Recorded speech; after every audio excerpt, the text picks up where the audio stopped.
இது என்னென்னு பார்க்குறீங்களா? அப்பளம் தான் பருப்பு ரெடி பண்ணோம். இப்போ முட்டை தொக்கு வச்சு சப்பாத்தி வச்சு சாப்பிட போகிறோம். முட்டை தொக்கு எப்படி இருக்குது பாருங்கள், ட்ரையாக செம்ம டேஸ்ட்டாக இருக்கும். வாங்க பார்க்கலாம். அதுக்கு ஒரு பேன் எடுத்துக்கோங்க. பேன் நல்லா ஹீட் ஆனதுக்கப்புறமா கொஞ்சம் கடுகு சேர்த்துக்கோங்க. கடுகு சேர்த்துட்டு ஒரு 2 பல்லாரி இல்லை 3 பல்லாரி, அதாவது பெரிய வெங்காயம் வெட்டி போட்டுக்கோங்க. தக்காளி 2, இஞ்சி பூண்டு பேஸ்ட்டு கொஞ்சம் ஆட் பண்ணி நல்லா வதக்கிக்கோங்க. வத்தப்பொடி மஞ்சள் பொடி சேர்த்துக்கோங்க. முட்டையும் ஃபஸ்ட்டே வேக வச்சு கட் பண்ணி போட்டுக்கோங்க. அவ்வளோதாங்க. மல்லி இலை, கருவேப்பிலை எல்லாம் சேர்த்து கறி மசால் பொடி மட்டும் ஒரு பேக்கெட் ஆட் பண்ணிக்கோங்க. அவ்வளோதாங்க. நல்லா ட்ரை பண்ணுங்கள். தீயை கூட்டி வச்சு வதக்கிக்கிட்டே இருங்க. அந்த தக்காளியில் உள்ள தண்ணி நல்லா வதங்கணும். அவ்வளோதாங்க. நல்லா ட்ரை ஆகிடுச்சு. இங்கே பாருங்கள், பார்க்கவே எப்படி சூப்பராக இருக்குன்ட்டு.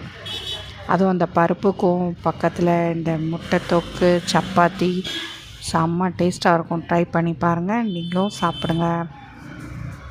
ட்ரை பண்ணி பார்த்துட்டு பிடிச்சிருந்தா சப்ஸ்கிரைப் பண்ணுங்கள், லைக் பண்ணுங்கள், ஷேர் பண்ணுங்கள்.